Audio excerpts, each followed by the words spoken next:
My dad bought his first house in 1985. He was 28 years old, working as an electrician. My mom stayed home with me and my sister. One income, one paycheck.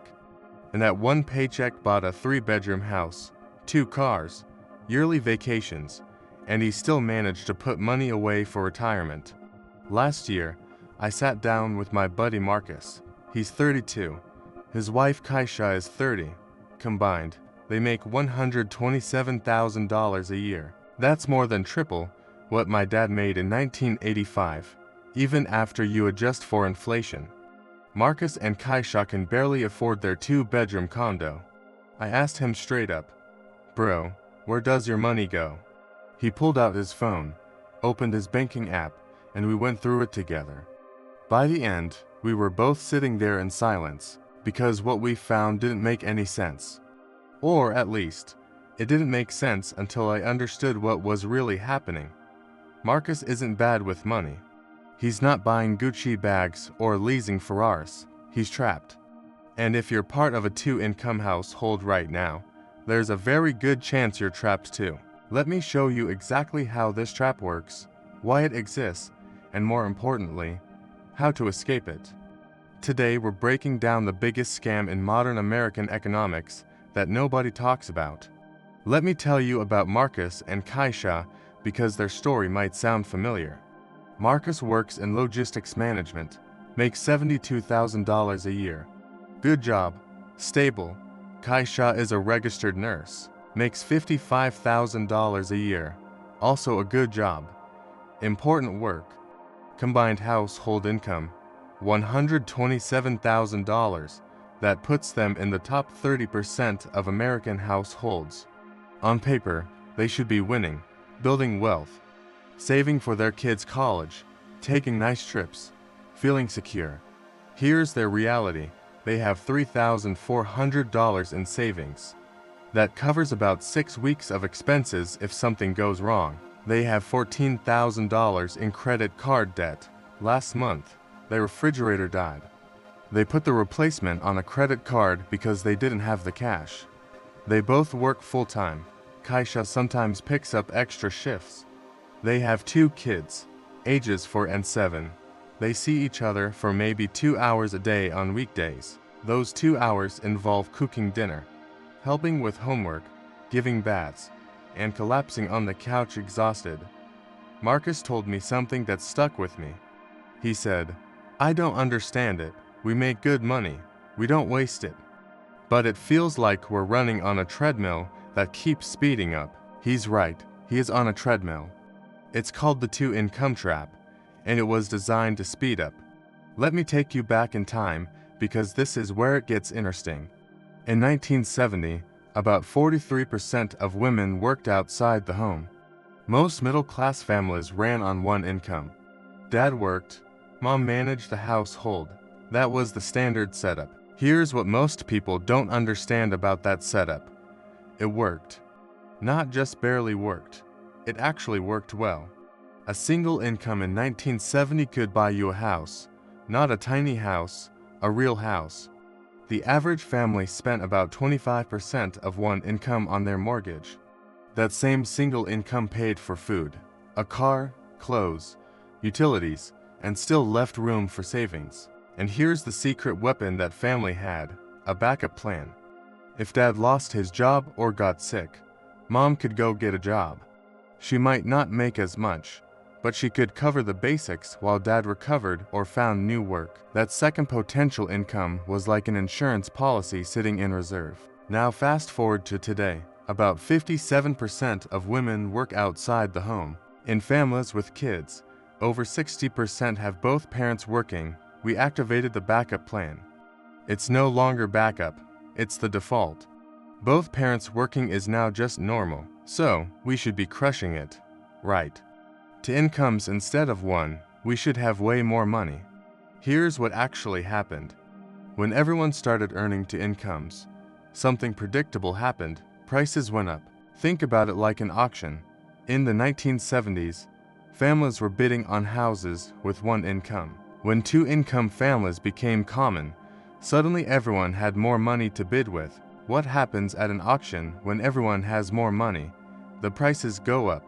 In 1970, the median home price, adjusted for today's dollars, was about $200,000.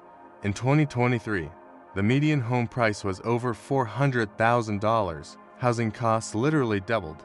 But wait, we didn't just get higher housing costs. We got hit from every direction. Healthcare spending per family has increased over 600% since 1970. College costs have gone up over 1,000% since 1980. And here's the big one: childcare. In 1970, childcare wasn't a major expense for most families. Someone was home. Problem solved. Today, the average American family pays over $11,000 per year per child for childcare. In expensive cities like New York, Boston, or San Francisco, you're looking at $20,000 to $30,000 per child per year. Let that sink in before you've bought a single diaper, before you've paid for a single soccer uniform. You're spending more on child care than many people spend on their car. So, what happened to all that extra money from the second income? It got absorbed, every dollar of it. The extra income didn't make families richer. It just reset what normal costs. Let me show you exactly what happens to Keisha's $55,000 salary. This is the part that blew Marcus's mind. Keisha makes $55,000 a year. Sounds like a lot. Let's follow the money. Step 1. Taxes. Because of how tax brackets work, Keisha's income gets taxed at a higher rate than if she were the only earner. Her $55,000 sits on top of Marcus's $72,000, so it gets hit with higher marginal rates. After federal taxes, state taxes, and payroll taxes, Keisha's take-home is about $38,000. Already, we've lost $17,000, but we're just getting started. Step 2. Childcare. They have 2 kids. One in daycare, one in after-school care. Total cost, $22,000 per year. Keisha's remaining contribution, $16,000. Step 3. Commuting. Keisha drives to the hospital. Gas, car insurance, maintenance, parking. The average American spends about $5,000 per year on commuting costs. Keisha's remaining contribution, $11,000. Step 4. The exhaustion tax. Here's one nobody talks about. When both parents work full-time, nobody has energy left. You're too tired to cook, so you order food. You're too tired to clean, so you hire help. You're too tired to mow the lawn, so you pay someone.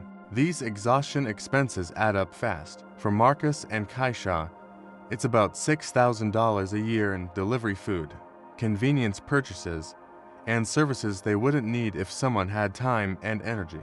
Keisha's remaining contribution, $5,000.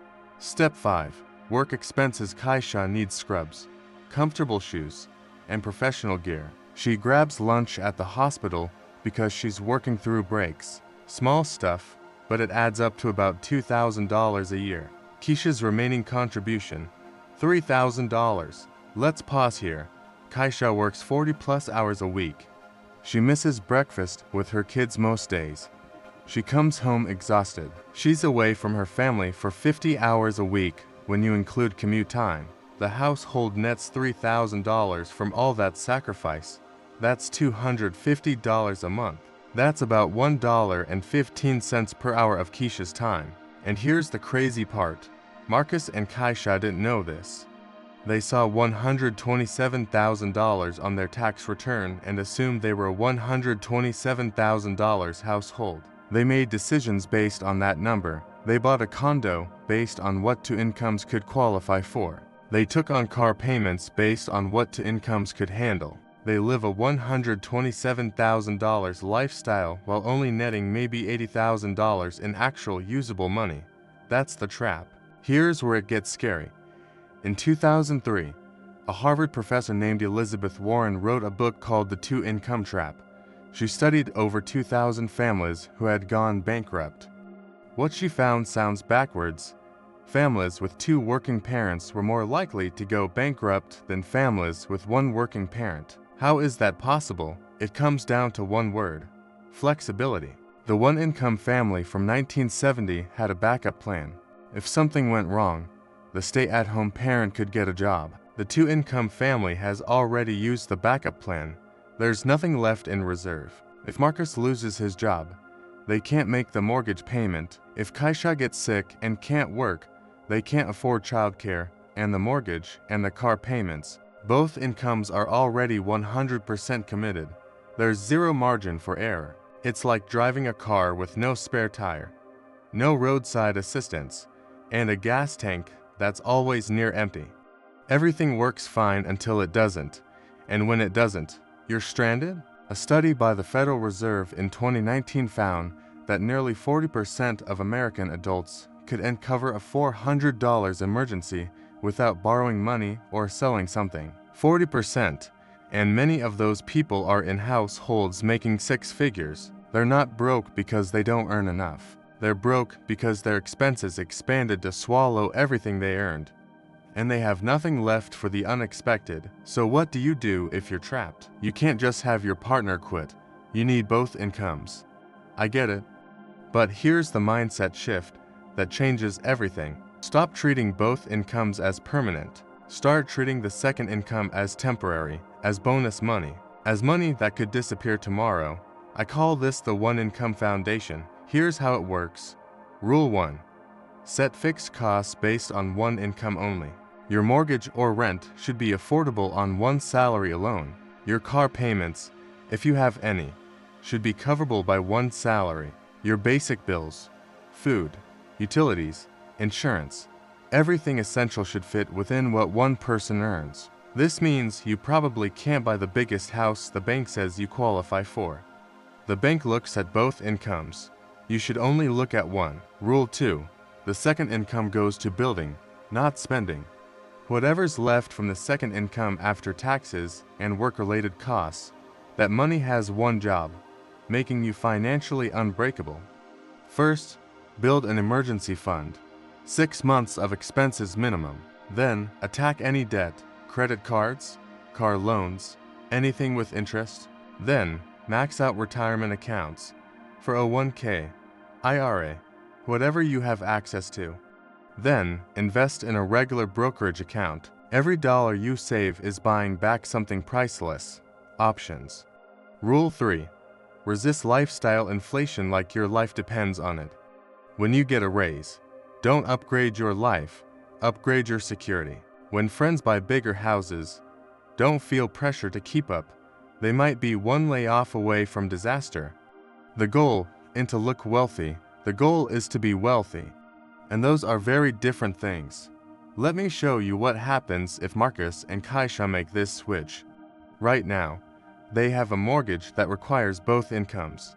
They're maxed out. Let's say they sell their condo and move to a slightly less fancy neighborhood. They find a place where the mortgage is $600 less per month. That's $7,200 a year. They pay off one car and start driving it longer instead of upgrading. That's another $400 a month they're not spending. They meal prep on Sundays instead of ordering food 3 times a week. That saves maybe $300 a month. That's $3,600 a year. Total savings, $15,600 per year. Now, instead of that money disappearing into lifestyle costs, it goes into investments.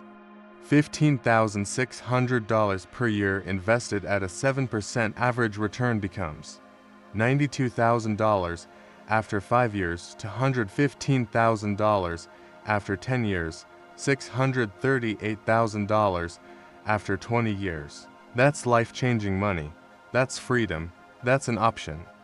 But more importantly, in the short term, it means Marcus and Kaisha can survive if something goes wrong. If Kaisha needs to take time off for health reasons, they can make it. If Marcus wants to switch careers to something more fulfilling but lower paying, they can handle it. If one of their kids needs extra support or attention, one of them can step back without the whole house of cards collapsing. That flexibility is worth more than any bigger house or nicer car. Let me paint you to pictures. Family made $130,000 combined and spent like it. They bought the biggest house they could afford. leased nice cars, took Instagram vacations. After 5 years, they have $8,000 in savings, $20,000 in debt, and they're exhausted. Both partners must keep working or everything falls apart. Family B made the same $130,000 but lived on $75,000. After 5 years, they have $100,000 invested, zero debt, and options. One partner could work part-time, they could move for a better opportunity. They could handle an emergency without panicking. Both families made the same money. One family is free, the other is trapped. The difference wasn't income, it was structured. Here's what I want you to take away from this. The two-income trap isn't your fault. You didn't create a housing market that doubled in price. You didn't create childcare costs that eat entire salaries. You didn't create a healthcare system that bankrupts families. But it is your responsibility to navigate it. And the way you navigate it is by refusing to play by the rules that trap everyone else. Don't buy what two incomes can afford. Buy what one income can afford. Don't spend both paychecks. Invest one. Don't burn your backup plan on lifestyle. Keep it in reserve. Your grandparents weren't smarter than you. They weren't more responsible. They just lived in a system where one income could build a life. You live in a system where two incomes barely maintain one. The game changed, but nobody updated the rules. Now you know the real rules. What you do with that knowledge is up to you. If this video changed how you think about your money, smash that like button. It tells the algorithm to show this to more people who need to hear it. And if you know someone grinding in a two-income household, feeling like they're working hard and getting nowhere, send them this video. They're not crazy. They're not bad with money. They're trapped. And this might be the thing that helps them escape. Subscribe if you want more videos that actually explain how money works in the real world. I'll see you in the next one.